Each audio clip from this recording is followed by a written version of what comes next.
Entonces, el día de hoy toca revisar, ¿no? Patología de hígado, páncreas y vesícula biliar. Por lo que he visto, chicos, en los resultados del pretest, no están en nada, están bien, ¿sí? Eh, me imagino que es porque ya han recibido su clase teórica, ¿no? Me han dicho también que han habido algunos cambios en esa clase teórica con respecto a lo que se habían tenido estos ciclos, pero quiero aclararles que no se preocupen porque casi siempre las clases de patología 2 siempre van a estar basadas en el Robin Psicotran, en serio. Sea cual sea el cambio que tengan, siempre van a estar basadas en ese libro. Así que ese libro por este curso de verdad que va a ser su vieja confiable, ¿sí?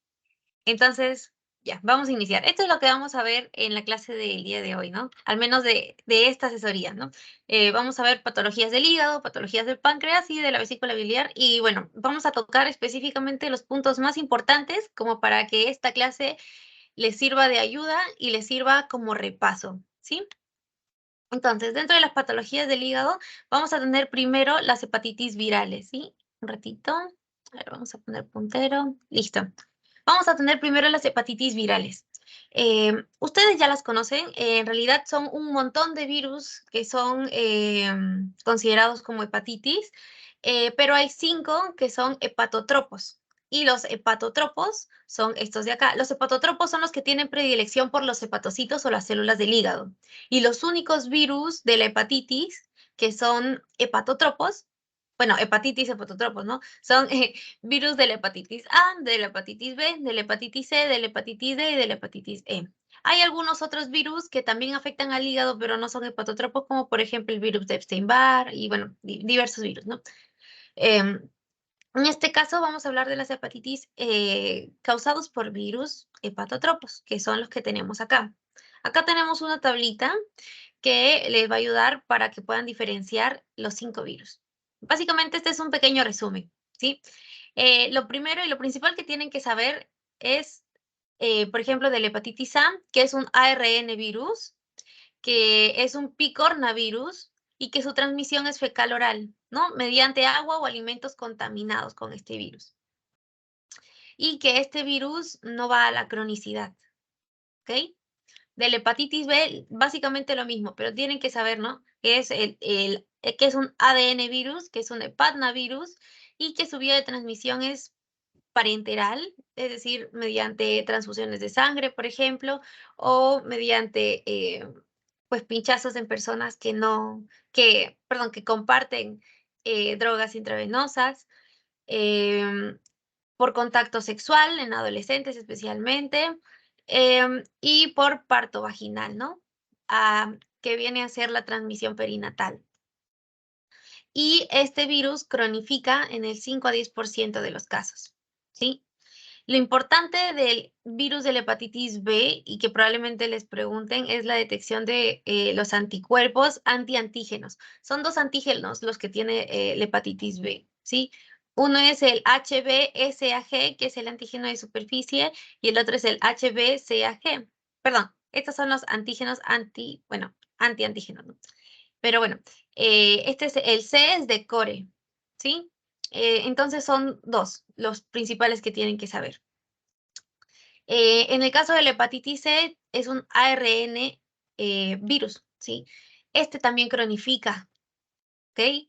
Es por eso que en una de las preguntas del pretest decía, ¿no? ¿Cuál es el virus ADN que causa o está relacionado a carcinoma hepatocelular, porque cronifica, bla, bla, bla? Y así decía la pregunta.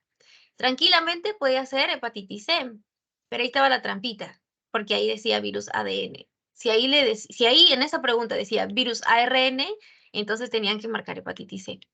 ¿Ok? Entonces guíense eso, apréndanse eso también. Hepatitis B es virus ADN, hepatitis C es virus ARN. ¿Sí? Como ya les mencioné, en realidad la hepatitis C, como ven en este cuadro, es mucho más, tiende mucho más que el virus de la hepatitis B a cronificar. Miren, o sea, acá está la frecuencia de hepatopatía crónica. Hepatitis C es más del 80%, mientras que la hepatitis B es del 5 al 10%. Sí, los dos están relacionados con hepatocarcinoma. Entonces, dependiendo de la pregunta, si les dicen ARN o ADN virus, ustedes van a marcar la respuesta. La hepatitis C también tiene una transmisión parenteral por consumo de cocaína intranasal, Este es un factor de riesgo, ¿no? Básicamente la hepatitis C es un poco parecida, al menos en las vías de transmisión, al virus de la hepatitis B. El virus de la hepatitis D es igual que el de la hepatitis B y les voy a decir la razón. Lo que pasa con la hepatitis D es que este virus es dependiente de este virus. O sea, para que tú te puedas infectar con la hepatitis D, primero tienes que haberte infectado con la hepatitis B, porque para que la hepatitis D pueda ingresar a tu célula, necesita al antígeno de superficie de la hepatitis B. Entonces, no puede haber hepatitis D sin hepatitis D. Eso grábenselo y memorícenselo. Sí, no puede haber hepatitis D sin hepatitis B. ¿Sí? La hepatitis D es un virus ARN, es un delta virus y también su transmisión es de vía parenteral. Como ya les mencioné, es igual básicamente que el virus de la hepatitis B. El periodo de incubación pues también es igual, ¿no? Y el virus de la hepatitis E, lo único que tienen que saber de este virus es que es principalmente en inmunodeprimidos y causa una mortalidad y tiene una predilección en mortalidad en embarazadas, ¿sí? Eso es lo característico de ese virus. Entonces, hepatitis E, E de embarazadas, ¿ok? Afecta o causa más muertes en embarazadas, aproximadamente un 20% de muertes en embarazadas, de las que se contagian, obviamente, de hepatitis E, ¿no? Entonces, principalmente inmunodeprimidos, mortalidad E, embarazadas, hepatitis E, embarazadas. Acá los únicos que tienen vía de transmisión fecal oral son la hepatitis A y la hepatitis E. El resto no, para que se aprendan las vías de transmisión. Fecal oral solamente hepatitis A y hepatitis E. Hepatitis B, C y D, parenteral, contacto sexual, perinatal, etcétera. ¿Ok? Este es básicamente el resumen. Después, pues, esto es lo mismo, ¿no? Esto ya lo explicamos. Ya mencionamos, ¿no? Que la hepatitis A no provoca hepatitis crónica, no estado de portador, es decir, pues que no cronifica básicamente, ¿no? Y generalmente no causa una insuficiencia hepática aguda. Generalmente, puede hacerlo sí, pero no es lo general. ¿Ok? Acá tenemos entonces cuál es la evolución de lo que viene a ser el periodo de incubación, los síntomas, ¿no? Y la recuperación, porque en la hepatitis A, eh, más o menos, como dice acá, ¿no? La primera semana se empieza a manifestar el virus de en la sangre, a la segunda semana ya empieza a haber IgM, antivirus de la hepatitis A, ¿no? IgM quiere decir, ¿no? Inmunoglobulina M, que es la inmunoglobulina de la fase aguda, antivirus, ¿no? Antivirus de la hepatitis A. A la segunda semana ya empiezan a aparecer los síntomas.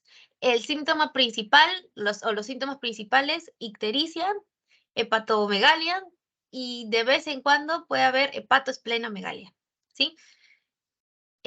También hay elevación de las transaminasas, principalmente de la TGP. Y la TGP va a ir disminuyendo poco a poco a partir de la quinta, sexta semana. A la segunda, tercera semana ya vamos a encontrar el virus en las heces. ¿Qué quiere decir? Que ya va a ser contagioso, ¿no? Porque como mencionamos, la hepatitis A se contagia mediante la vía fecal oral. Entonces, si a la segunda, tercera semana ya tenemos el virus en las heces, eso quiere decir que el paciente a la segunda y tercera semana ya se vuelve contagioso. Y a la octava semana, de la octava semana a los 6 meses, poco a poco va a ir disminuyendo la IgM, mientras que la IgG va a permanecer alta en el organismo. ¿Sí? Básicamente esa es la cronología de toda la hepatitis A. Después tenemos la hepatitis B. Esto es lo que les mencioné a ustedes de la hepatitis B.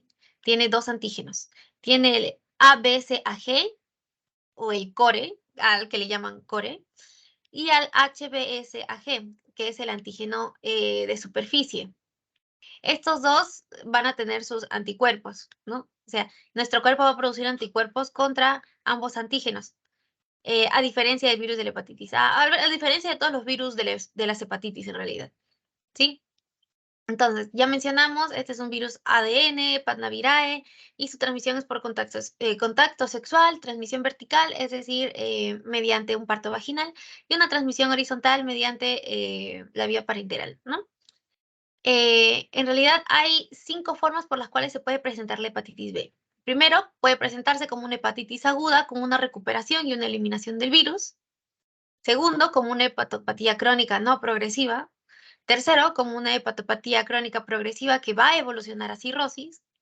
Cuarto, una insuficiencia hepática aguda con necrosis hepática masiva. ¿Qué quiere decir esto? Que la hepatitis B sí puede causar una insuficiencia hepática aguda, a diferencia de la hepatitis A, que la puede causar, pero no es muy común. Y un estado de portador, es decir, una persona infectada con hepatitis B, pero asintomático.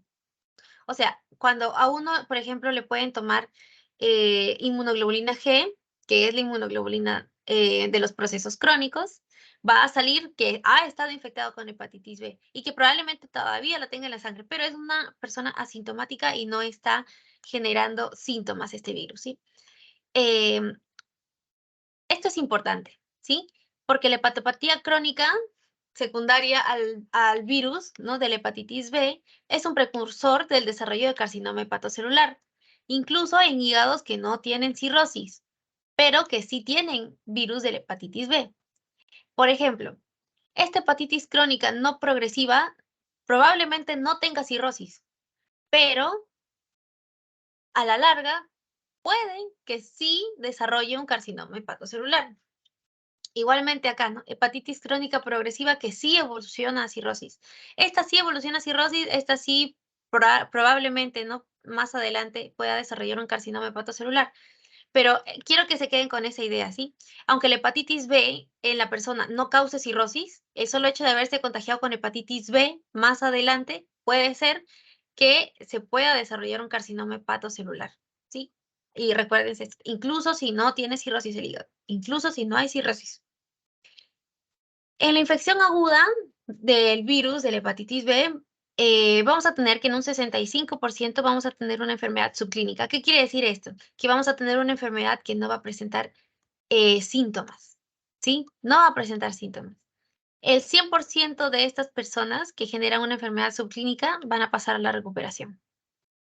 En un 25% de las infecciones agudas vamos a tener una hepatitis aguda causada por el virus de la hepatitis B. En un 99%, esta hepatitis aguda va a ir a la recuperación.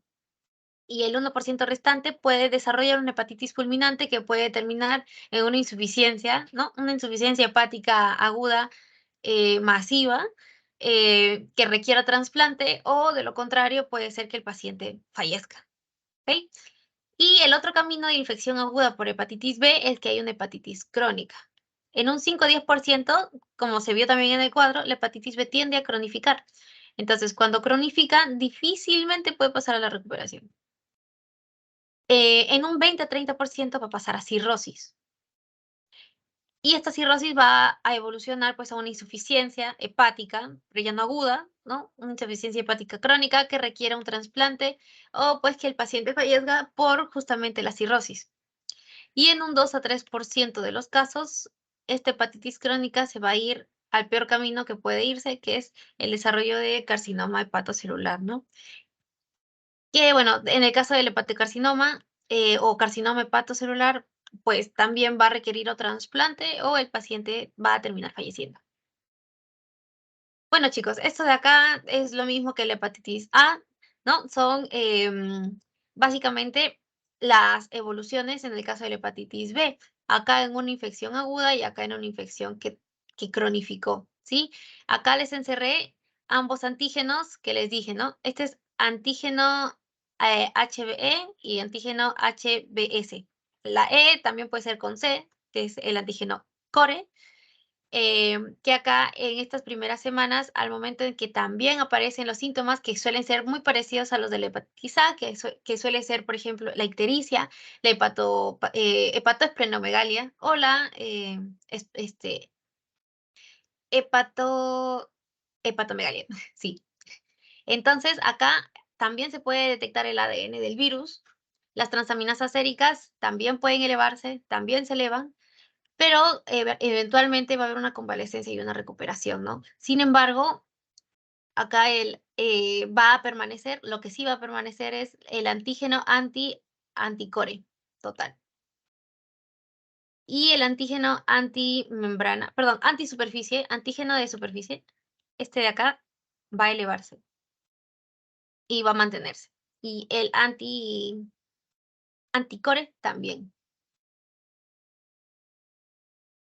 A ver, ¿qué tenemos acá? Ya, este de acá, como ya les mencioné, es el de la cronificación, ¿no? En el caso de la cronificación, como pueden ver acá, miren, acá inicia y termina, inicia y termina, inicia y termina. Acá va a permanecer y va a perdurar. Va a perdurar, ¿por qué? Porque es una enfermedad crónica. Va a perdurar de meses a años. Y bueno, cuando uno dose estos marcadores, van a salir positivos porque el paciente es o ha cronificado la enfermedad, ¿no? Ojo, acá en la enfermedad aguda que tiende a cronificar, también van a aparecer los síntomas, pero los síntomas poco a poco se van a ir extendiendo hasta, bueno, hasta ya no tener síntomas eventualmente, ¿no? En cambio acá, por ejemplo, los síntomas inician y acaban. Y acá los síntomas inician y poco a poco van bajando con el pasar de los meses. Muy bien. En el de la hepatitis C también ya lo hemos hablado, es un virus ARN de la familia Flaviviridae. Em, Acá también tenemos los gráficos, ¿no? De una enfermedad aguda y una enfermedad crónica. Y estos son los principales factores de riesgos de infección de la hepatitis C, pero los principales. El principal es el uso de drogas intravenosas, en un 54%. Múltiples parejas sexuales, en el 36% de los casos. Cirugía, en los 6 meses previos, 16%. Lesiones por pinchazo con aguja, en el 10%. Y el contacto múltiple con personas infectadas, del 10% también. Lo que quiero que sepan es que tanto el virus de la hepatitis C como de la hepatitis B tienen muy parecidos las vías de transmisión, ¿no? Acá tenemos, por ejemplo, factores de riesgo para la hepatitis C que también pueden considerarse como vías de transmisión, ¿no? La más importante es el uso de drogas intravenosas. Acá. Puede tener la hepatitis C un curso clínico variable. ¿Por qué? Porque hay muchas personas que pueden tener la enfermedad y ser asintomáticos. Otro porcentaje puede desarrollar una cirrosis hepática y un 15% en realidad da ictericia. O sea, esta es la manifestación, se supone, de las hepatitis, ¿no? Las ictericias. Pero la mayoría de personas que se contagien con hepatitis C van a ser asintomáticos. Muy pocos van a desarrollar esta ictericia. También la hepatitis C puede dar manifestaciones extrahepáticas, pero estas son raras, ¿sí? Uno puede ser linfoma no Hodgkin de células B, que vamos a ver más adelante. Prepárense, porque ese tema sí es un poco pesado. También puede ser por púrpura trombocitopénica idiopática y también otra manifestación extrahepática puede ser una glomerulonefritis, que ya hemos visto también, ¿no? Básicamente aquí no vamos a tener antígeno de membrana ni nada, solamente vamos a tener la detección del ARN del virus, ¿sí? Que acá va a manifestarse en la etapa aguda con un inicio y con un fin, mientras que en la etapa crónica, o bueno, en una enfermedad crónica va a tener un inicio y va a seguir perdurando porque el paciente va a seguir siendo portador de la hepatitis C en la enfermedad crónica, ¿no? Y los síntomas pueden aparecer y desaparecer a lo largo de la enfermedad, obviamente, ¿no? Esto es lo que necesito que se aprendan porque esto probablemente les venga. ¿Cuál es la diferencia entre una hepatitis aguda y una hepatitis crónica? Todo lo que he encerrado, ¿sí? En el caso de las hepatitis agudas, vamos a ver un escaso infiltrado mononuclear, mientras que en las hepatitis crónicas vamos a ver lo contrario, un infiltrado mononuclear denso. Pero qué es lo que sí o sí caracteriza a las hepatitis crónicas y lo que lo diferencia definitivamente de las hepatitis agudas? Necrosis de puente. Necrosis y fibrosis de puente, ¿sí? Ambos. Tienen que estar ambos presentes, necrosis y fibrosis de puente, para que podamos discernir o diferenciar entre una hepatitis crónica y una hepatitis aguda. Como ya mencionamos, tenemos el hepatitis B y el hepatitis C que tienden a cronificar y cada una va a tener su manifestación pues en las láminas, ¿no? En el caso de la hepatitis B vamos a poder observar células en vidrio esmerilado y en el caso de la hepatitis C vamos a ver un cambio graso. Eso es lo que vamos a ver aquí, ¿ok? Tenemos la infección crónica por el virus de la hepatitis B. Estas celulitas que ven acá son los hepatocitos en vidrio esmerilado que les comenté anteriormente. Acá hicieron una tinción especial para ver como marcador al antígeno de superficie del virus de la hepatitis B y se tiñó, ¿no? todo lo que está teñido de marrón quiere decir que dio positivo o que hay una presencia de antígeno de superficie, ¿no? Eso nos quiere decir que, bueno, dependiendo de la clínica del paciente y de cuándo se infectó, pues probablemente si todavía hay presencia del antígeno de superficie, entonces sí es una infección crónica, ¿no? Por el virus de la hepatitis B. Y aquí también vamos a poder ver inclusiones citoplasmáticas, ¿no? Pálidas y granulares. Eso es de la hepatitis B, pero lo característico es esto, ¿no? Los hepatocitos en vidrio esmerilado. ¿Qué vamos a ver en la infección crónica por el virus de la hepatitis C? Esta es la lesión típica, que viene a ser una expansión de los espacios porta de un folículo linfoide, ¿sí? Esa es la lesión típica. Ahora, el cambio graso también se puede ver. Acá, en la lámina que está acá, no se puede ver bien, pero también hay cambio graso, ¿ok? Acuérdense de los dos. Expansión de espacios porta por un folículo linfoide, este de acá, este que ven de diferente color en todo este, o sea, si todo esto es rosado, más o menos morado, y esto parece azul, este de acá es el folículo linfoide, ¿sí? Esta es la lesión típica de una infección crónica por virus de la hepatitis C. Muy bien, entonces tenemos también a la insuficiencia hepática aguda. No vamos a hablar mucho de esto, no vamos a profundizar mucho, solamente quiero que sepan que en el caso de la insuficiencia hepática aguda se asocia mucho a lo que viene a ser una encefalopatía, ¿no? Y una coagulopatía que se da en las 26 semanas siguientes, ¿no? A una infección hepática inicial en ausencia de hepatopatía previa, ¿ok? Eso tiene que aprenderse. Eh, Estas son las manifestaciones, ¿no? Básicamente, alteración en la formación de la bilis, una encefalopatía hepática, coagulopatía, hipertensión portal y síndrome hepatorrenal. Y acá están sus manifestaciones. ¿Qué nos puede dar una insuficiencia hepática aguda? La alteración de la formación. Bueno, vamos a tener, ¿no? La alteración de la formación del flujo de bilis con la presencia de ictericia o debido también a una colestasis, una encefalopatía hepática que se va a manifestar en el cuerpo como rigidez, hiperreflexia y asterixis. Las coagulopatías en una insuficiencia hepática también son comunes, ¿no? Como la aparición de hematomas o una hemorragia intracraneal, como lo puede ser, por ejemplo, una hemorragia subaracnoidea. La hipertensión portal, ¿no? Que se debe, por ejemplo, a una obstrucción. Y que también puede dar como manifestaciones ascitis y, como ya vimos, encefalopatía hepática y un síndrome hepatorrenal, ¿no? Con retención de sodio, alteración en la excreción de agua libre y también una reducción de la perfusión renal y una reducción también de la filtración glomerular. En una insuficiencia hepática, ¿qué vamos a ver? Vamos a ver principalmente una necrosis masiva, como podemos ver acá. El hígado se hace más pequeño, se hace más blando y se hace más congestivo. Mientras que en el caso de la microscopía, vamos a ver por acá, por ejemplo, hay tejido residual que está relativamente normal, mientras que acá en esta zona es la necrosis, que es confluyente, ¿no? Es confluente. En la insuficiencia hepática crónica, que puede irse a cirrosis, dentro de sus principales causas, como ya hemos visto, vamos a tener infecciones como el virus de la hepatitis B, el virus de la hepatitis C, la presencia de esteatosis hepática no alcohólica, ¿no? Esta enfermedad, la esteatosis hepática no alcohólica, también nos puede causar una insuficiencia hepática crónica y eventualmente una cirrosis y una hepatopatía alcohólica, ¿sí?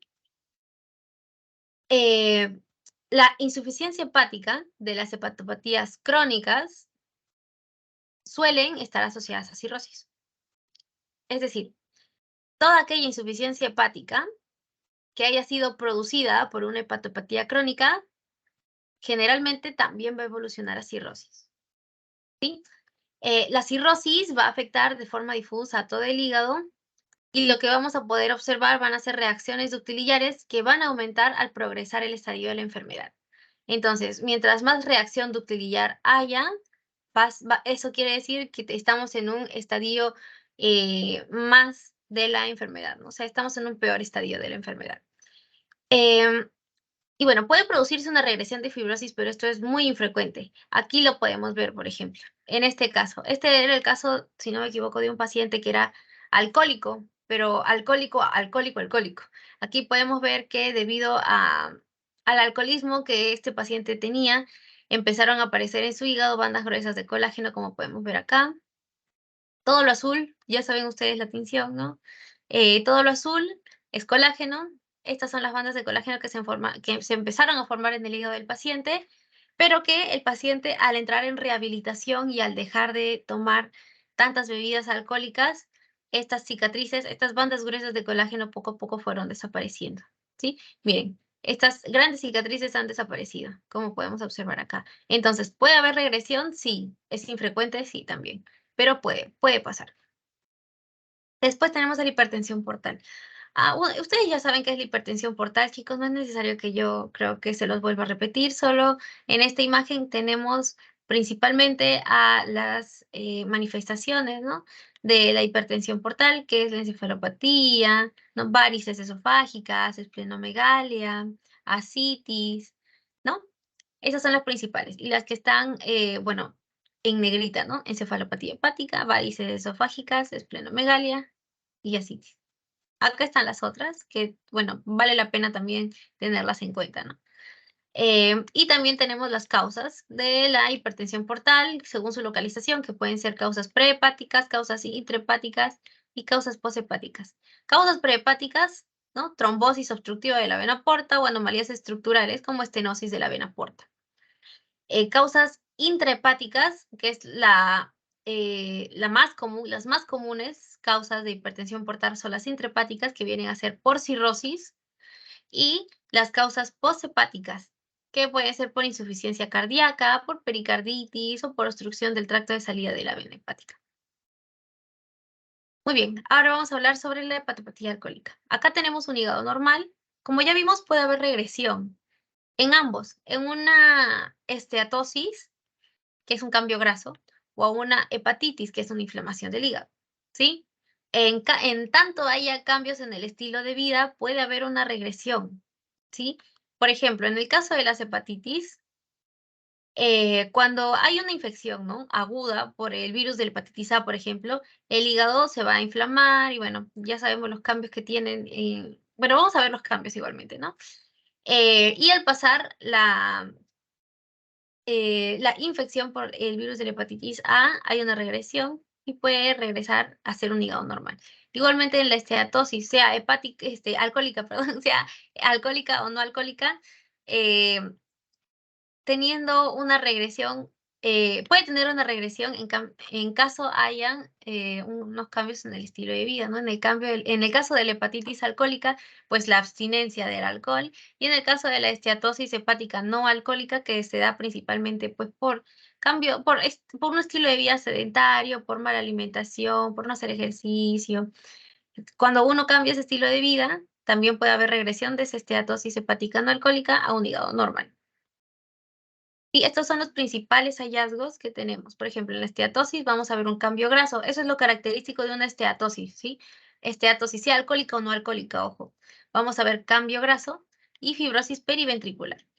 En las hepatitis vamos a ver necrosis de los hepatocitos, inflamación, una de las cosas más importantes que son los cuerpos de Mayori y de vez en cuando cambio graso, ¿sí? Si hay ataques repetidos de hepatitis, por ejemplo, o si hay una exposición continua al agente causal de la esteatosis, como por ejemplo la alcohólica, ¿no? Una persona que bebe mucho, mucho, mucho y no hay abstinencia, entonces la enfermedad va a seguir progresando hasta que termine en cirrosis. ¿Y qué vamos a ver en la cirrosis? Fibrosis y nódulos hiperplásicos, pero son nódulos chiquititos, como podemos ver acá.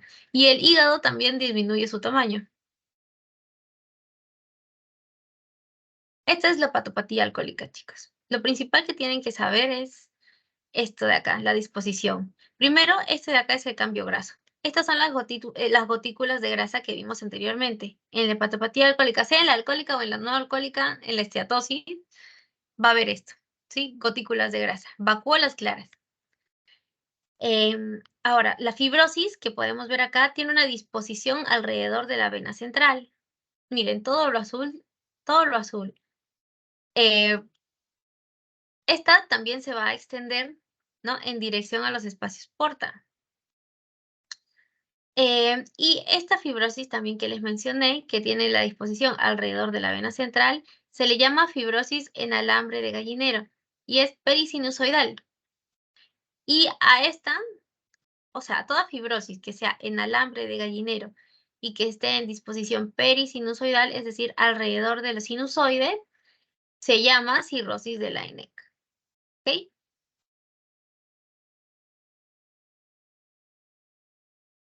Tenemos entonces acá un poquito más sobre la hepatopatía alcohólica. Disculpa, ¿puedes retroceder, porfa? Quiero tomarlo un fotito. Sí, claro, no hay problema. Acá está. Gracias. Ya sí, no hay problema. Listo, chicos. Entonces, eh, acá tenemos una imagen. Acuérdense lo que les dije. En el caso de las hepatopatías, y al menos acá, en la hepatopatía alcohólica, sí o sí, vamos a ver los cuerpos de Maillard-Denck, que también son conocidos o que también les pueden decir su otro nombre, que es la hialina de Mayori, ¿sí? En la hepatopatía alcohólica, ¿sí? Aquí podemos ver, por ejemplo, en esta microfotografía, un cúmulo de células inflamatorias, ¿no? Que están marcando un hepatocito necrótico. Este es el hepatocito necrótico y alrededor del hepatocito se están localizando diversas células inflamatorias. Eso se puede ver mucho en la hepatopatía alcohólica.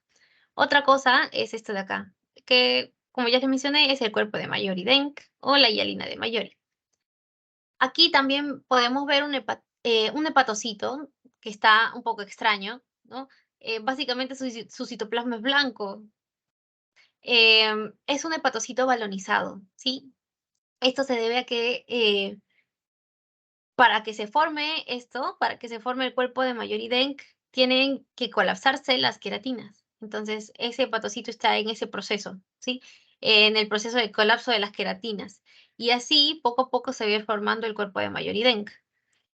Aquí tenemos más hepatocitos balonizados.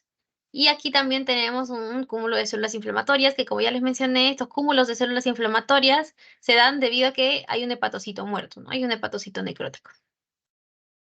Sí, lo importante de la hepatopatía crónica es este hepatocito balonizado y el cuerpo de Maillard-Denck, ¿sí? Aunque déjeme buscar, aunque que yo recuerde, esos son los principales hallazgos, pero no quiero que se me pierda nada. Creo que sí, creo que es esto. Ya. Estos son los cambios en el hígado graso, o al menos en la hepatopatía alcohólica. Bueno, esteatosis. Estatofibrosis alcohólica. Como ya les mencioné, el patrón en el alambre de gallinero, que lo vimos ahí, y los cuerpos de Maillard-Denck, la tumefacción y necrosis de los hepatocitos, y sí, eso. Muy bien. Acuérdense la diferencia, hepatopatía alcohólica es una cosa, cirrosis alcohólica es otra. Acuérdense la imagen de los hígados que vimos acá, esta imagen de los hígados, ¿sí?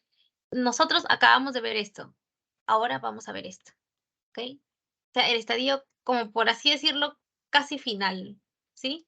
Esta es una cirrosis alcohólica que se dio pues porque el paciente tomaba mucho, ¿no? Era un paciente alcohólico de muchos años, nunca se detuvo de tomar, nunca estuvo en abstinencia, pasó de tener una hepatopatía alcohólica a una cirrosis alcohólica y ahora está en este estado, ¿ok? Miren su hígado, miren la superficie, se supone que la superficie del hígado es lisa, pero miren esta superficie, hay micronódulos en toda la superficie, ¿no? Es aproximadamente el tamaño de los nódulos que se pueden ver aquí es de 3 milímetros y en general va a ser de 3 milímetros, ¿sí? Tenemos unos nódulos difusos, ¿qué quiere decir difusos? Que se encuentran alrededor o en todo el hígado sin un patrón específico, sin una ubicación específica, sino en todo el hígado. Y un tinte verdoso, ¿no? Por acá, por ejemplo, por aquí también. Esto es debido a la colestasis. Eso es en la macroscopía. En la microscopía, en la cirrosis, ya no se reconoce acumulación de grasa como si lo veíamos, por ejemplo, en la hepatopatía alcohólica, ¿no? Las gotículas de grasa ya no se encuentran acá. Lo que sí vamos a ver acá es el tejido fibroso, intenso. Miren, o sea, acuérdense siempre que colágeno es azul. Miren todo lo que hay azul. Casi podemos decir que hay más azul que rosado, o sea, hay casi más tejido fibroso que, que parénquima hepático, ¿no? Y acá, estos nódulos chiquitos se pueden ver reflejados acá. Nódulo, nódulos, nódulos. Eso es lo que vamos a ver en una cirrosis alcohólica. Listo. Entonces vamos a hablar ahora sobre la esteatosis hepática no alcohólica, ¿sí? Como ya les mencioné, básicamente la esteatosis hepática no alcohólica y la cirrosis, no, perdón, la hepatopatía alcohólica, microscópicamente tienen hallazgos muy similares, muy similares. Las causas son diversas, son diferentes, pero en la microfotografía vamos a ver imágenes muy similares, ¿sí? Entonces, en la esteatosis hepática no alcohólica, tenemos que un 80% más o menos vamos a tener una esteatosis hepática aislada. O sea, solo esteatosis hepática, con una progresión a cirrosis nula, y puede que no aumente el riesgo de muerte, ¿no? En comparación a la población general.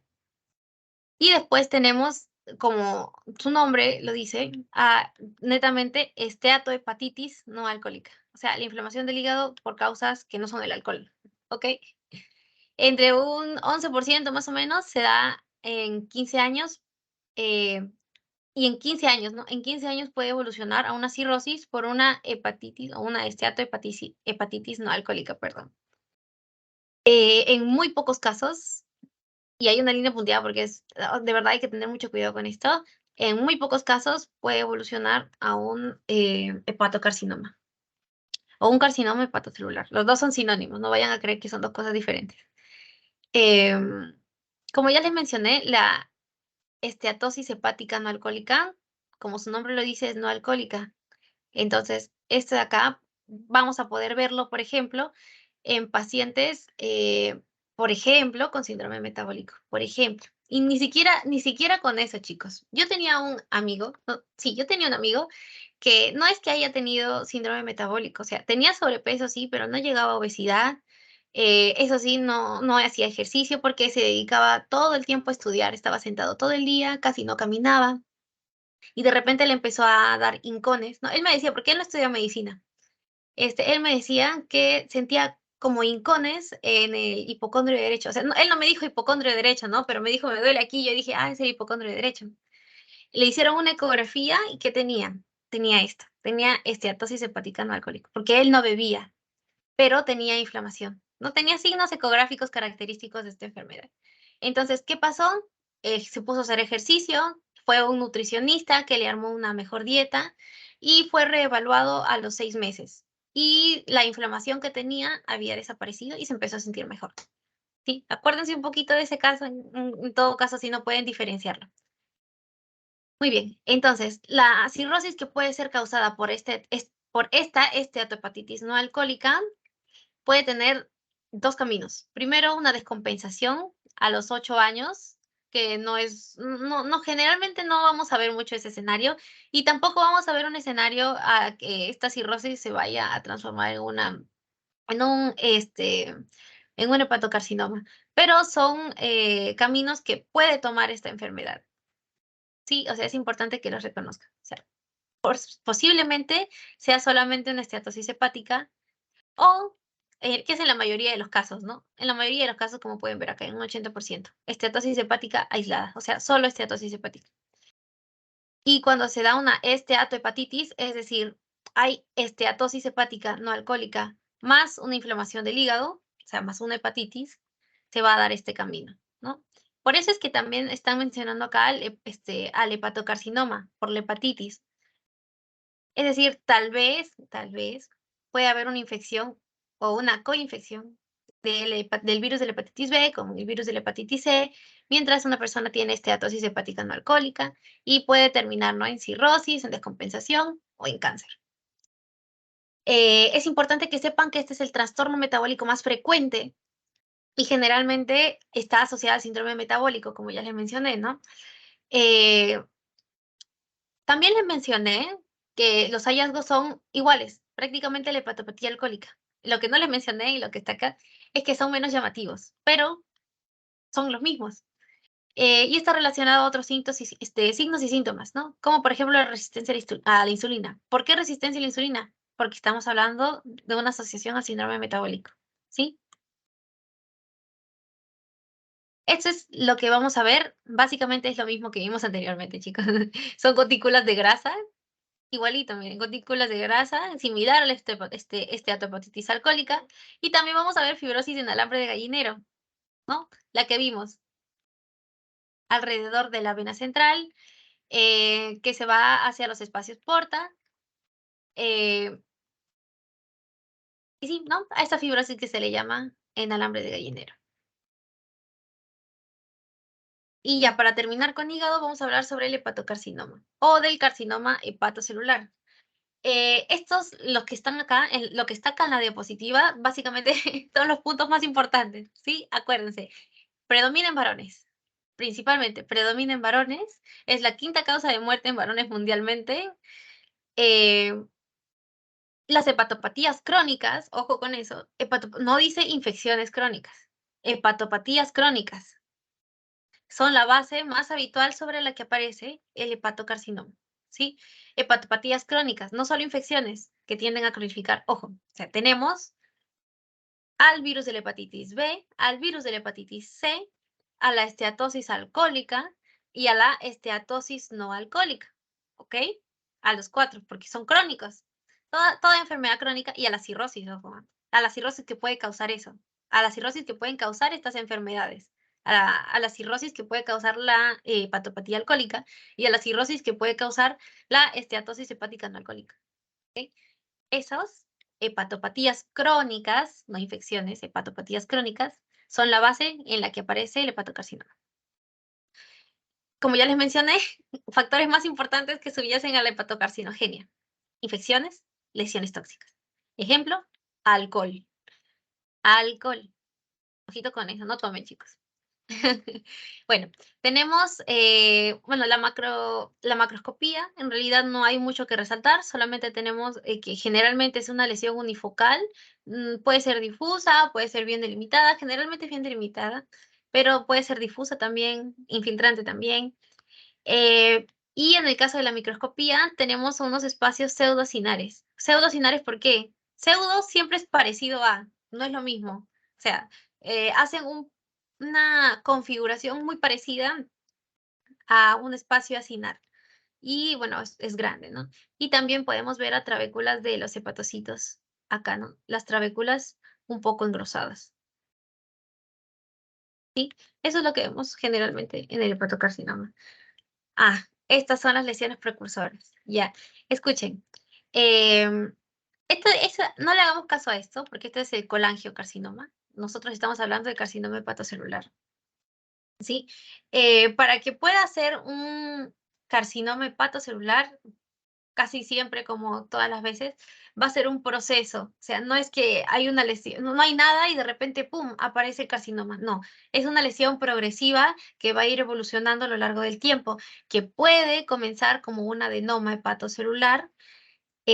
Ojo, el adenoma hepatocelular no es maligno, es benigno, ¿sí? Pero ocasionalmente puede tener cambios eh,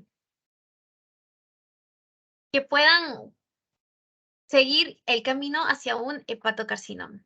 Estos cambios, el primero que se va a manifestar es un cambio de célula pequeña. Después del cambio de célula pequeña viene el cambio de célula grande, que hasta acá son displasia, por así decirlo, ¿no? Eh, y después ya comienza pues con el proceso hacia la carcinogénesis, ¿no? Con un nódulo displásico de bajo grado y un nódulo displásico de alto grado, ¿sí? No sé si aquí he puesto las imágenes. Hepatitis C. Ya, bueno, acá están las lesiones precursoras. Ya, creo que sí las he puesto. Ya. Vamos a ver este carcinoma hepatocelular. Este de acá, no hay nada más, ¿no? Ya. Este hepatocarcinoma ha sido debido a una cirrosis. Esta cirrosis ha sido debida a una infección por hepatitis C. Aquí tenemos un nódulo grande, ¿sí? Lo característico que vamos a ver en el carcinoma hepatocelular, sea cual sea el agente, va a ser esta configuración de nódulo dentro de otro nódulo. ¿Sí? Eso va a sugerir un cáncer en desarrollo. Nódulo dentro de otro nódulo. Miren, acá tenemos un nódulo. Acá están los bordes. Pero si vemos un poquito mejor y afinamos un poco mejor la vista, acá tenemos otro nódulo chiquito. A eso se le llama nódulo dentro de otro nódulo. Y esto sugiere cáncer, ¿sí? Acá también tenemos un subnódulo, ¿no? Que está moderadamente diferenciado, a diferencia de este de acá, que está bien diferenciado. Esto de acá es, ¿no? O sea, la parte de acá afuera vendría a ser este nódulo bien diferenciado. Y este nódulo pequeño que viene a ser el de acá, viene a ser el subnódulo, ¿no? O sea, el nódulo que está dentro del nódulo. Que este sí está moderadamente diferenciado. Acuérdense, bien diferenciado, buen pronóstico, mal diferenciado, mal pronóstico, ¿ok? Bien diferenciado, buen pronóstico, mal diferenciado, mal pronóstico. Moderadamente diferenciado quiere decir que está en camino a un mal pronóstico, porque está en camino a uno mal diferenciado. Y eso hay que verlo bien. Muy bien, estas son las lesiones precursoras que yo les estaba mencionando. Primero vamos a tener el cambio a células, no recuerdo si eran grandes o pequeñas. Primero a célula pequeña y después a célula grande. Ya. Primero es el cambio a célula pequeña. Este debía haberlo puesto primero, pero ya no importa. Tenemos el cambio de célula pequeña.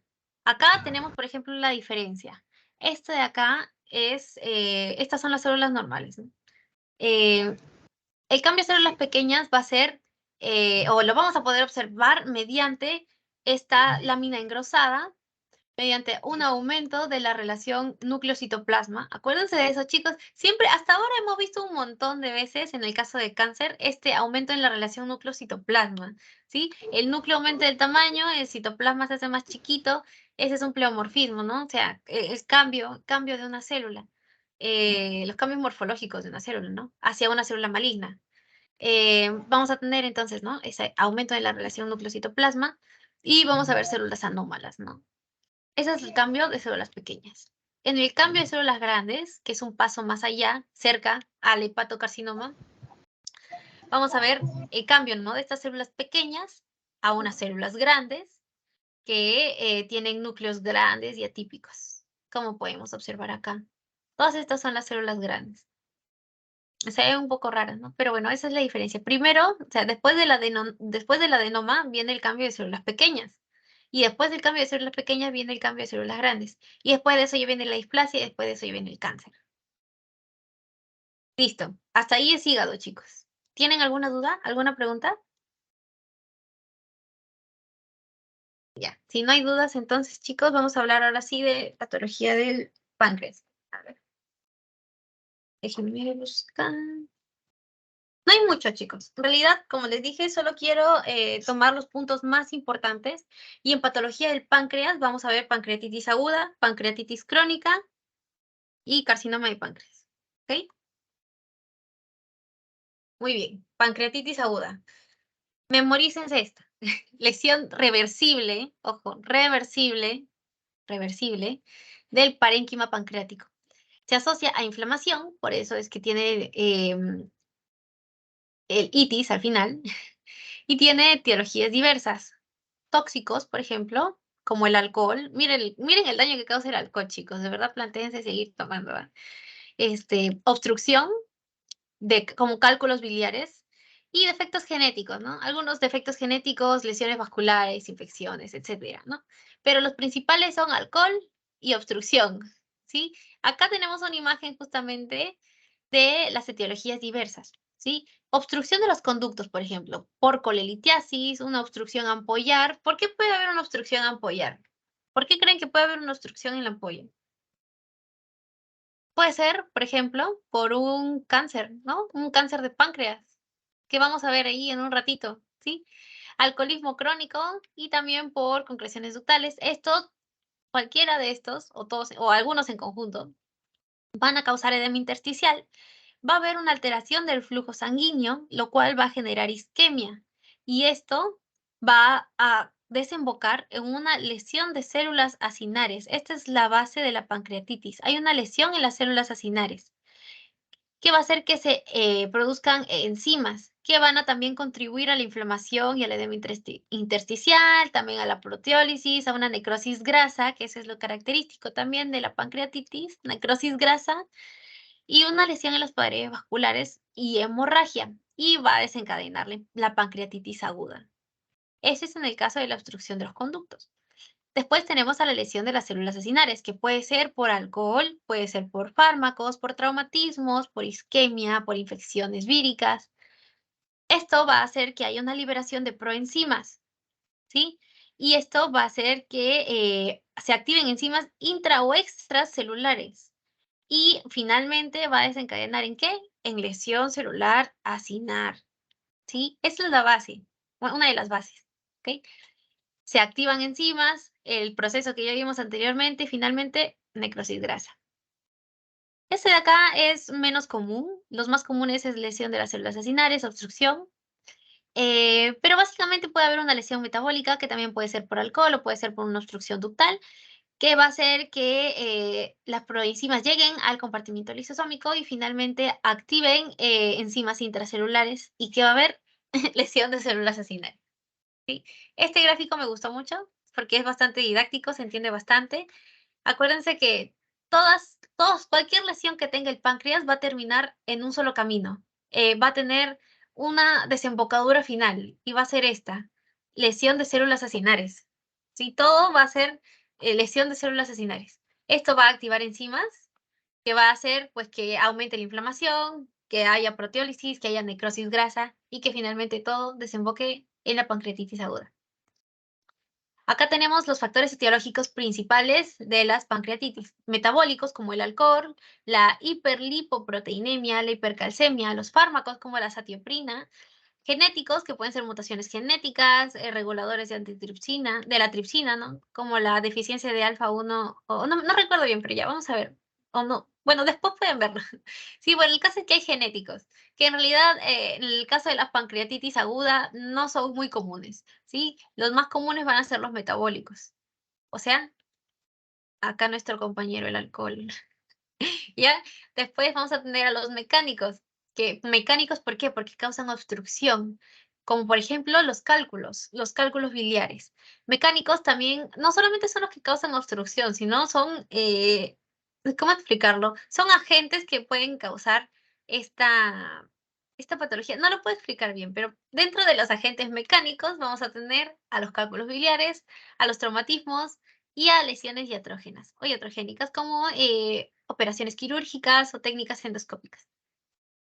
Vasculares, shock, ateroembolia, vasculitis y la parotiditis como un agente infeccioso que también puede causar una pancreatitis.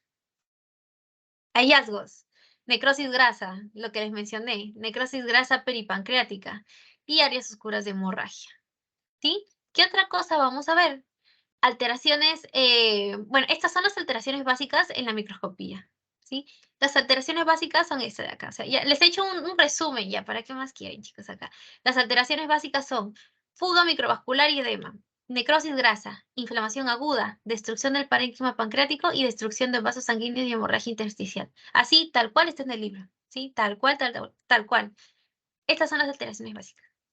Acá en la microfotografía vamos a ver la característica necrosis grasa de la pancreatitis aguda y tenemos aquí también una necrosis focal, ¿sí?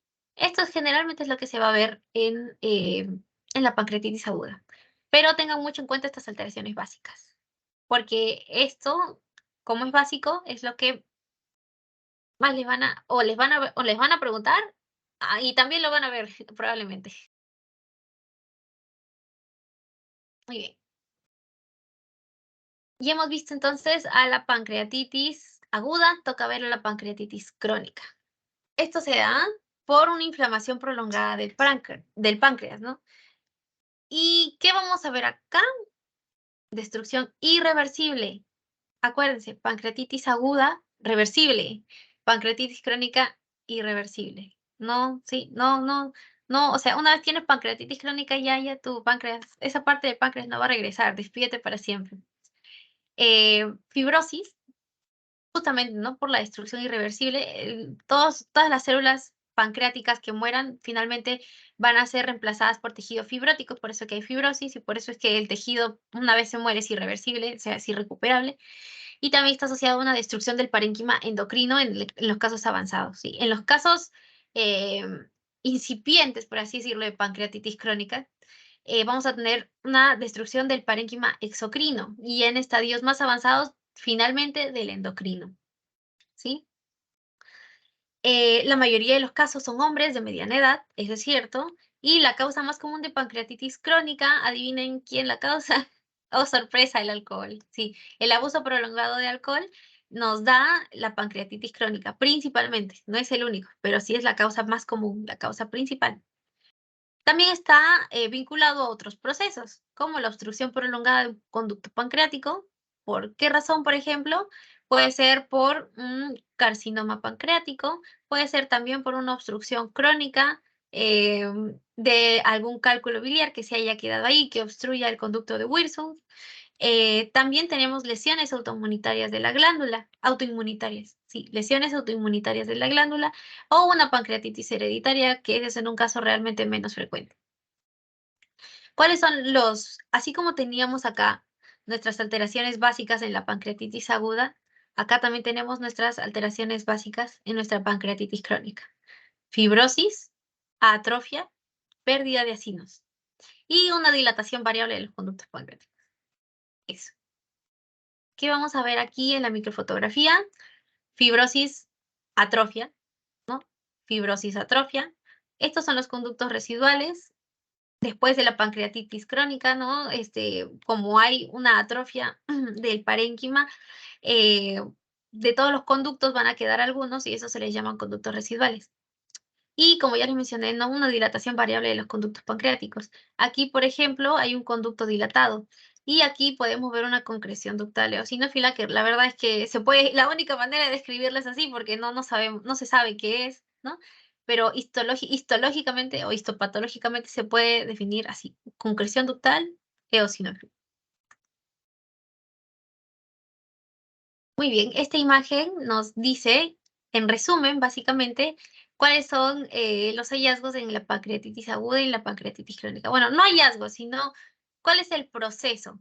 Sí, en la pancreatitis aguda va a haber una activación de mediadores inflamatorios gracias a una activación de enzimas proteolíticas que vimos anteriormente, ¿no? Va a haber también lesión vascular y todo esto va a generar una lesión en las células acinares, pero puede haber una resolución. ¿Sí? En la aguda puede haber una resolución. En el caso de la pancreatitis crónica, debido al etanol, a un estrés oxidativo, a un tipo de lesión, a cualquier tipo de lesión, pero principalmente al alcohol, va a haber una también activación de mediadores inflamatorios, como el tumor growth factor beta o la inflamación. eh, También va a haber proliferación de células estrelladas y una secreción de colágeno por una remodelación de la matriz extracelular, que finalmente va a terminar en fibrosis pancreática y pérdida, miren, pérdida de células acinares. Pérdida, pérdida, pérdida, pérdida. ¿Sí? Básicamente aquí puede recuperarse, aquí ya no se recupera. Muy bien, hasta ahí vamos a ver, hasta ahí hemos visto pancreatitis. Ahora vamos a ver carcinoma, carcinoma de páncreas. Y aunque no parezca, este es bastante sencillo, pero es un carcinoma, o sea, el aprendérselo es sencillo, ojo, ¿ah? El aprenderse el carcinoma de páncreas es un poco más sencillo que otros carcinomas, pero este carcinoma es muy peligroso, ¿sí? Y por no decir que tiene una mortalidad altísima, o sea, básicamente te detectan cáncer de páncreas y muy probablemente, y es muy triste, ¿no? Pero muy probablemente no te quede más de un año de vida. O sea, es muy agresivo este cáncer de páncreas, junto al cáncer de vesícula, ¿sí? Ambos tienen algo en común y es que ambos no se detectan en estadios iniciales. Es muy difícil detectarlo en estadios iniciales, solamente se detectan cuando dan síntomas. Y cuando dan síntomas es porque ya hay metástasis, porque ya no hay nada más que hacer, porque ya, bueno, es triste un poco, ¿no? Pero así es como funcionan estos carcinomas, ¿sí? El carcinoma pancreático puede tener tres ubicaciones: en la cabeza, en el cuerpo o en la cola del páncreas. ¿En dónde es más común tener el carcinoma de páncreas? En la cabeza. 60% de los carcinomas pancreáticos se dan en la cabeza. Macroscópicamente lo vamos a ver como una masa dura de morfología estrellada, ahí se ve medio raro, ¿no? Con una coloración blanquecino-grisácea, y generalmente es mal delimitada, ¿no? Por eso tiene una morfología estrellada. Acá tenemos, ¿no? La masa mal delimitada. Este es un parénquima de conducto normal y acá hay una dilatación del conducto debido a la obstrucción que está generando este carcinoma pancreático. Porque miren, miren esta estrechez, ¿ok? Eso es en la macroscopía. En la microscopía vamos a ver un estroma fibroso denso con células inflamatorias y unas glándulas mal formadas. Muy bien. Esto de acá es lo que les mencioné. El carcinoma de cabeza de páncreas, que es el que se da con mayor frecuencia, puede causar una obstrucción del conducto colédoco-distal. Y como hay una obstrucción, puede generar ictericia. También puede generar pancreatitis, ojo, porque hay obstrucción. Pero puede generar ictericia. También puede actuar como un cálculo, pero no es un cálculo, ¿no? Es un carcinoma pancreático. Y los carcinomas de cola o cuerpo, ¿no? No van a comprimir el árbol biliar, entonces van a permanecer silentes. Entonces, al momento de permanecer silentes, no hay manifestaciones clínicas que al paciente le hagan sospechar de que, uy, algo malo hay, algo malo hay en mí, creo que me voy a ir a revisar. No, porque no hay nada que lo moleste.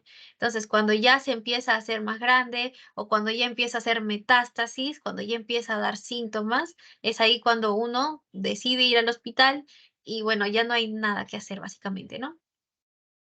Quiero que se acuerden del carcinoma pancreático como un señor de 50 años, altamente fumador, eh, y eso, o sea, acuérdense de un señor de 50 años fumador y fumador crónico, ¿sí? Eso, ese señor es igual, o sea, es sinónimo carcinoma pancreático, ¿ok?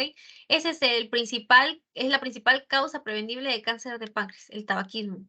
Por eso digo, acuérdense de ese señor, un señor, o sea, cualquier señor que sea delgado, que sea fumador crónico y que sea de más o menos 50 años. Ese es el caso típico de un carcinoma pancreático.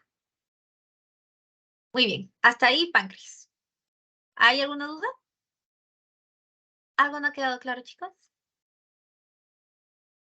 Ya, entonces, si no ha quedado claro, no, si ya ha quedado todo claro, más bien dicho, ahora sí vamos a ver la patología de la vesícula biliar. Y vamos a comenzar con lo que la mayoría probablemente de los adultos tenga, que es la colelitiasis, ¿sí? Afectan aproximadamente al 10-20% de toda la población adulta.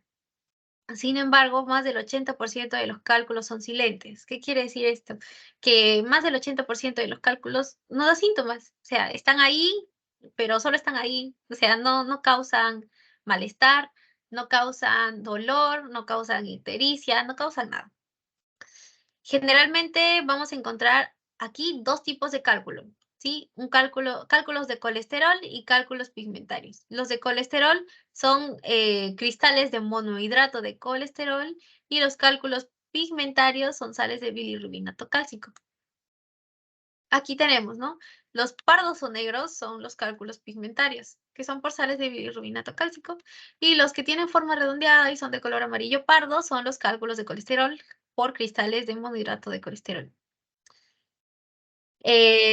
¿Cuáles son los factores más importantes en la colelitiasis? Edad y sexo. ¿Por qué? Porque a mayor edad, más probabilidades hay de que desarrolles una colelitiasis. Ojo, colelitiasis no es lo mismo que coledocolitiasis, ¿sí? Cole quiere decir vesícula. Y litiasis, o litio, o liti, o litiasis, ya, para hacerlo más sencillo, es cálculo. Colelitiasis, cálculo en vesícula. Ahora, coledocolitiasis, colédoco no es lo mismo que vesícula, ¿no? Coledocolitiasis es cuando uno de estos, o dos, o varios, han migrado por el conducto cístico hasta llegar al conducto colédoco y ahí se ha estancado y ahí se ha quedado y ha producido toda la enfermedad. Esa es la coledocolitiasis. Esta es la colelitiasis, o sea, cálculos en la vesícula, ¿sí? Ya, volviendo entonces. A mayor edad hay más probabilidad de que desarrolles una colelitiasis. También hay predilección por el sexo femenino. ¿Por qué? Porque hay hormonas sexuales femeninas que también van a predisponer al desarrollo de cálculos. como por ejemplo los anticonceptivos orales, ¿sí? O en el caso del embarazo también puede contribuir a que se formen cálculos, ¿sí? Tenemos factores ambientales también y tenemos trastornos adquiridos también. Lo principal de aquí es básicamente esto de acá, ¿no? Los cálculos de colesterol se dan principalmente por la edad avanzada, por las hormonas sexuales femeninas, ¿no? O sea, por ser de sexo femenino, por el uso de anticonceptivos orales, por el embarazo, y por la obesidad, el síndrome metabólico, por la estasis vesicular. Esos son cálculos de colesterol. Los cálculos pigmentarios están más asociados a infecciones, ¿sí? Muy bien. Para que se formen los cálculos, y eso es importante, tiene que ver, o sea, la principal causa por la cual hay cálculos es por una sobresaturación de colesterol. O sea, cuando hay una sobresaturación de colesterol, hay distintos mecanismos bioquímicos que van a hacer, pues, que se formen estos cálculos, ¿no? Eh, y bueno, ¿no? Los cálculos se forman debido a una sobresaturación de colesterol. Muy bien. Acá tenemos entonces una diapositiva en conjunto en donde vamos a poder ver la diferencia entre una colecistitis aguda y una colecistitis crónica, ¿sí? A ver, tenemos algunas cositas que decir acá. Primero que la colecistitis aguda, eh, como su nombre lo dice, eh, bueno, es una inflamación de la vesícula de forma aguda, ¿sí? Em, ¿Cuál es la principal complicación de una colecistitis aguda? Pues la presencia de cálculos, la presencia de cálculos. Generalmente, bueno, la complicación no, sino, ¿cuál es la causa más común de una colecistitis aguda? Es la presencia de cálculos. Ya, entonces, en la colecistitis aguda vamos a poder ver irritación e inflamación de la vesícula. La vesícula generalmente va a estar aumentada de tamaño, la pared de la vesícula también va a aumentar de grosor, va a haber un edema, y bueno, es la principal complicación de la colelitiasis, es lo que les mencioné, ¿no? La colecistitis litiásica, ¿no? Se da debido a un cálculo obstructivo que puede encontrarse en el cuello de la vesícula o en el conducto cístico, que va a causar la inflamación aguda de la vesícula, ¿no? La bilis, vamos a verla turbia, con fibrina, pus y hemorragia, ¿sí? ¿Qué es la colecistitis aguda alitiásica? Es la infección de la vesícula sin cálculos. O sea, no hay cálculos y a pesar de que no hay cálculos, ha habido una inflamación aguda de la vesícula. ¿Sí? No hay cálculos, pero esta inflamación probablemente se ha desarrollado debido a una isquemia, ¿sí? Y generalmente no hay algún tipo de diferencia que pueda haber entre una colecistitis litiásica y una colecistitis alitiásica, pues salvo la presencia de cálculos, ¿no? Pero después de eso no hay diferencias. Em, Complicaciones, empiema vesicular, ¿no? Que es un exudado que corresponde a pus, básicamente. En casos leves vamos a poder ver una pared vesicular hiperémica y en casos graves esto va a evolucionar a una colecistitis gangrenosa, ¿sí? Como podemos ver acá, es en casos graves, en donde vamos a poder ver al órgano necrótico o negro verdoso y puede que haya perforaciones pequeñas y grandes, ¿sí? Y debido a esto, puede haber una colecistitis aguda enfisematosa. Hay una invasión de gérmenes que son productores de gas, y este gas es lo que le va a dar el nombre de enfisematosa, ¿sí? Porque acuérdense del enfisema pulmonar. Enfisema es porque ha quedado aire atrapado dentro de los alvéolos. Entonces, lo mismo es acá. Cuando existe el término enfisema, es porque hay aire, ¿sí? Colecistitis aguda enfisematosa, hay aire en la vesícula, básicamente. ¿Qué otra cosa? A ver. Ahí había una condición que se podía ver en la radiografía, que también tenía, es la palabra enfisema, pero se me fue. Bueno, en la colecistitis aguda enfisematosa vamos a tener a los clostridios y a los coliformes, los principales agentes que van a ser productores de gases y que nos van a dar la colecistitis aguda, ¿sí? Esa es la colecistitis aguda, ojo. La colecistitis crónica, no hay mucho que conversar, pues es la inflamación crónica de la vesícula que no va a causarnos un cuadro agudo, va a pasar a la cronicidad de esta inflamación, no va a haber mayor complicación. Lo que sí vamos a ver es un cambio en estructura porque va a haber una mucosa infiltrada por células inflamatorias, ¿sí? Y una fibrosis a nivel de la capa subserosa. Aquí podemos ver también una evaginación de la mucosa y los senos de Rokitansky-Aschoff. Sí, eso es lo que principalmente es los principales hallazgos de la colecistitis crónica, ya no les puedo decir más, chicos, porque básicamente eso es, ¿ok? Y ya, chicos, para terminar con esta primera asesoría, tenemos al carcinoma de vesícula, ¿sí? Hubo un caso que me sorprendió mucho porque no porque el paciente haya fallecido rápido, sino porque más bien el paciente o la paciente, porque era una señora mayor, falleció 1 año y medio después, y eso es súper infrecuente, ¿ya? Em, el carcinoma de vesícula biliar es muy poco común, ¿sí? Sin embargo, cuando se detecta, como el carcinoma de páncreas, ya es demasiado tarde. O sea, el carcinoma de vesícula también se suele detectar cuando la enfermedad ya está en un estadio 4, o sea, cuando ya ha dado metástasis. Y ya no hay nada más que hacer, solamente cuidados paliativos.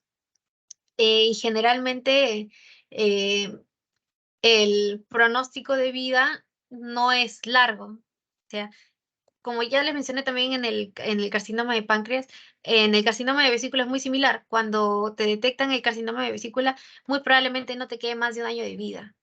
Entonces, también es una patología bastante eh, agresiva, agresiva.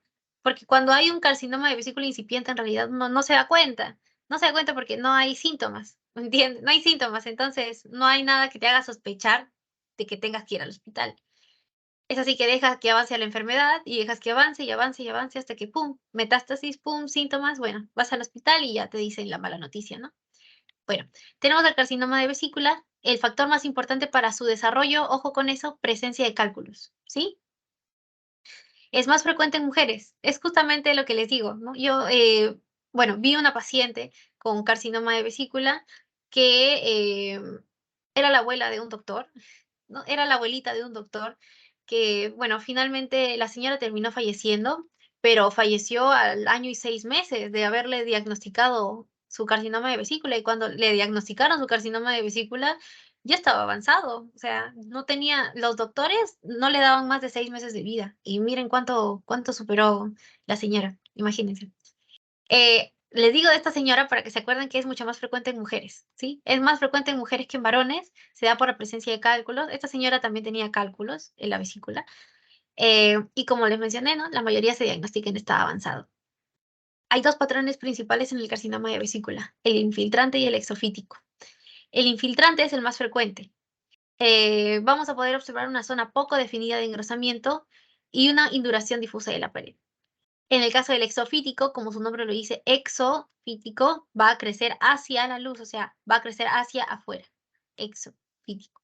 Es una masa irregular, semejante a una coliflor, e infiltra la pared subyacente, ¿sí? Eh, en este caso tenemos un tumor exofítico, miren. Ha básicamente ocupado la luz de la vesícula, ¿sí?